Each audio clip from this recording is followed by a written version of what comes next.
Ito mga kalapatids yung binigay sa atin ni Boss Jaymar na probiotics. Wow. Ayan, shoutout sa'yo, boss.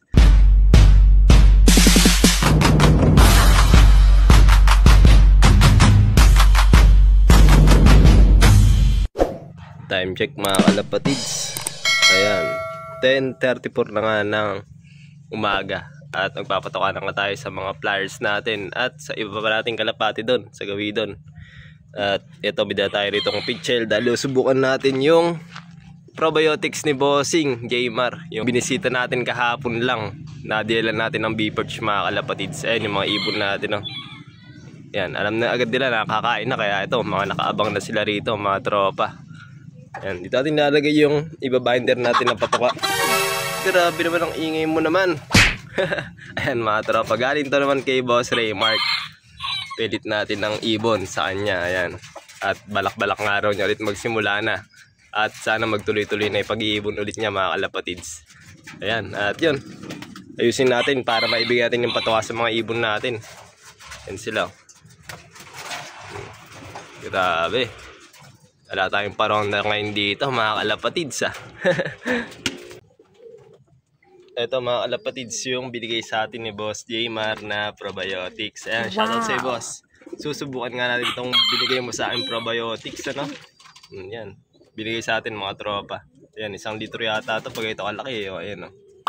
Nice! Susubukan ito, nabibenta sa mga kalapati natin dito. Ayan, yung mga flyers natin mga kalapatids. At the same time, dito rin sa mga stock birds natin. At pa, ayan, mga ibon natin nandito. Bibigyan natin yan. Ito, pag-gamitin natin itong probiotics ni boss. At sana gumanda yung kondisyon ng ibon din natin dito, ano? So yun, gawin na natin mga tropa.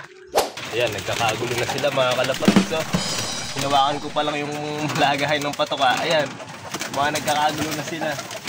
So ganyan, nagkasigla magsikain yung mga ibon natin.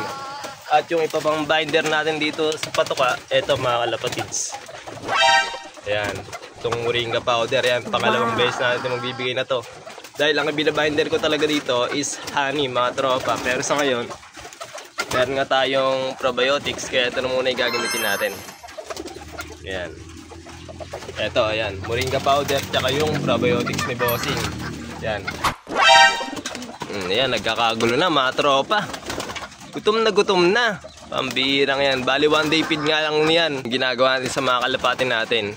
Minsan lang sa isang araw kumain. Breeders man yan o flyers mga tropa. Este sa mga breeders na may mga inakay, syempre unli patoka doon. Pero pagka walang inakay, 1 day feed lang din mga kalapatids. Ito yung patoka natin. Alright, lagyan dito nang maibinder na natin.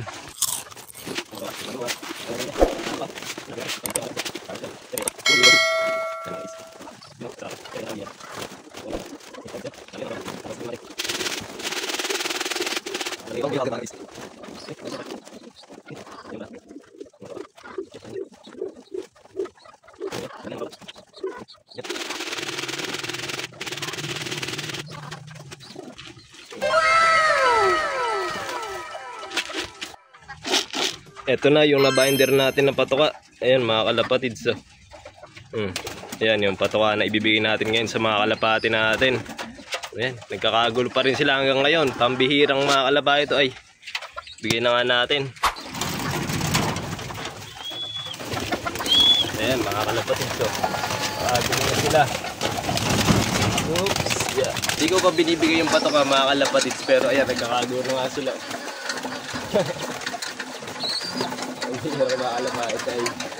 Ito, bigyan na nga natin. Ayan mga tropa, bibigyan na natin.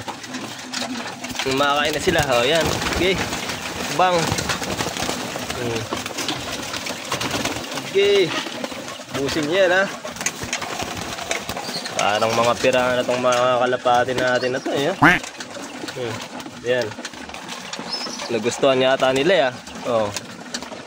Nagustuhan ng mga ibon natin yung probiotics mga kalapatids. Ayan. Nagdagayan natin yung papakain natin sa kanila. Okay.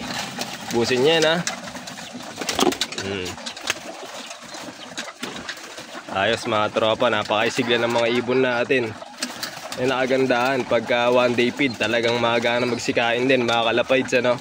At hindi sila mga payat. Ayan, mga tropa. Dahil nga mga nasanay na rin sa sistema natin dito sa loft. Tapon natin itong tubig nila. Medyo marumi na to sigurado. Palitan na lang natin. Doon naman tayo sa iba pa nating ibon dito sa labas. Eto mga kalapatids, mga hen naman yung mga nakakulong dito. Yung mga stock breeder natin na hen.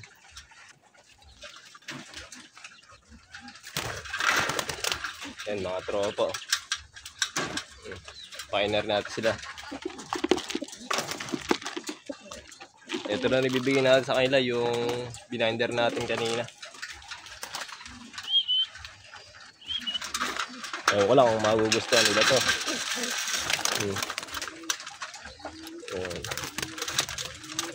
I think nagustuhan naman nila mga kalapatids, ano? Ayan, kumakain na sila. Konti lang binigay natin nang maubos agad nila mga kalapatids. At baka masayang lang pagka dinamihan pa natin. Total, 4 lang naman sila rito. Ito naman yung mga stock natin na mga barako.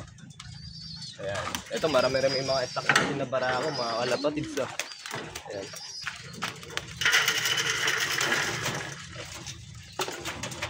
Ayan, nagkakagulo rin sila mga tropa.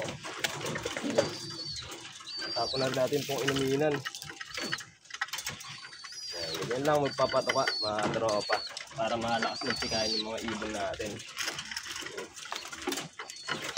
Diba?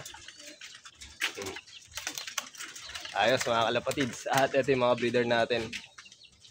Ayan, bigyan na rin natin sila. At para mapagsubo na. May mga inakay nga pala to. Ayan, yung mga inakay yan. Bigyan na rin natin mga kalapatids. Ano? Alright. Ayan, food trip muna kayo dyan. Diba? Ayan.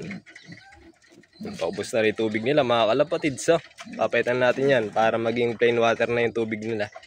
Ayan, dahil nga may inakay din sila dyan. Yun, gaganda quality rin mga kalapatids. Ito rin pang.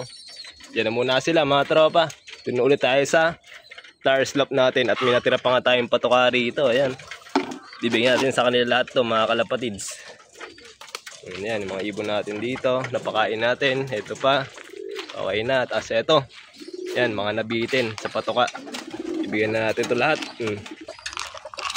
Bigyan na rin pala natin yung manok natin dito. Ayan, pambihira. Gutom na rin pala to. Kasi nga pala to, one day feed din. Gaya ng sa kalapatin natin. Kaya talagang gutom na rin to. O, ayan, okay. Ay, gusto niya rin yung may probiotics. Usay ng manok mo, bossing mukhang sanay sa pangkalapati rin Sabagay, yung mga probiotics mga kalapatids, para sa hayop talaga yan. Kahit anong klaseng hayop, pwede. Ayan, mga iba nating flyer ayan na. Pangalawang patuka ko na sa inyo yan. Bihira, lakas magsikain Ayan, dahil nga bago yung loft area natin mga kalapatids, wala tayong paronda. Ayan, maaliwalas ang kapaligiran at hindi maputik mga kalapatids. At bago nga pala tayo matapos mga kalapatids, shoutout nga pala muna kay Sir Arkin Robles, Neven, Michelle Angeles, Gardy Sakulo, Jim Skylop TV at kay Mark Ray Bato. Kaya yun lang, sa mga bago pa nga lang dyan, pakipollow na rin tong FB page natin at etong ating YouTube channel mga kalapatids. Ingat!